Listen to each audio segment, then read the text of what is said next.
closer and closer I feel. What's up, guys? It's Broman back here with another episode of Is It Worth? And today we are going to talk about quite possibly the most difficult to define thing in this game about whether or not it's worth. Everything else is pretty cut or dry. This, however, this evil thing, very hard to decide whether or not it's worth. And of course, we're going to be talking about, the old vault of glass. Oh, it's all green and happy and cheery, but let's hop on down to the planet and see what we got. So the Vault of Glass, if you don't know, is the first raid that was ever in the game. And if you've been playing for a while, or you picked this game up after colonized came out, it might be a piece of content that you ignored. But let's get into the nitty-gritty, shall we? One, if you're a new player, Vault of Glass is good.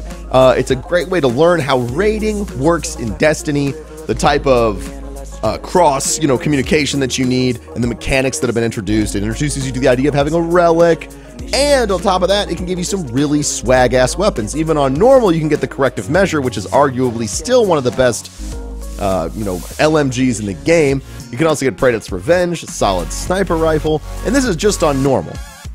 If you play hard mode, you can get sick weapons like the Fatebringer, which who doesn't love the Fatebringer? I mean, you see it all the time. When I'm streaming, if I don't have the Fatebringer, there's always that guy in chat. I don't have the Fatebringer on Xbox. He's like, hey, where's your Fatebringer? Why are you using the Oversoul Edict? Where's your Fatebringer? And I'm like, I like the Fatebringer. He's like, well, why don't you use it? I'm like, I don't have it. You get it here, Vault of Glass hard mode. You also get the Mythic Class if you can finish hard mode, and you're lucky. It took me 26 hard mode runs to get the Mythic Class. It hurt my butt very badly. I was very, very upset. But for a new player, the Vault of Glass is definitely, I would consider it crucial to your development as a player. Currently, at the time of this video's release, one of the big mistakes Bungie made is they made the Vault of Glass irrelevant. What do you mean? Well, here's what happened. When they upgraded the light level, okay, from 30 to 32, it made all of the loot in Vault of Glass that was gear completely irrelevant. So you didn't want to get it. There's no reason to come in here and raid. The motivation didn't drive, the light level drives your motivation to raid, but if you don't need that shit, then fuck it. So a lot of people ignore the Vault of Glass, especially the quote-unquote Christmas noobs, or anyone who had not been playing Destiny until after colonized came out. So there's this piece of content that became irrelevant, but it's still super important because it teaches you all these great things. So if you're new to Destiny, I recommend trying to hop in the Vault of Glass at least once or twice. I mean, it's a really fun raid. It's a little slower paced. It's methodical. I feel like it was designed after the Vex. The Vex are machines, so methodical, slow.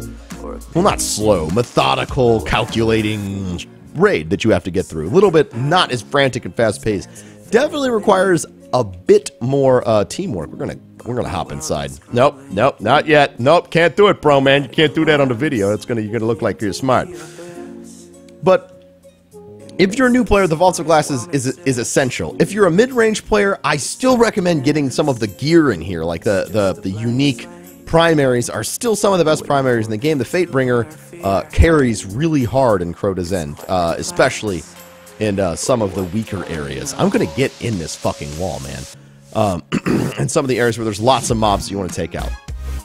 But if you're an endgame player and you've already gotten through the Vault of Glass, you've done all the Vault of Glassy things, there's really no reason for you to come back here, which is sad.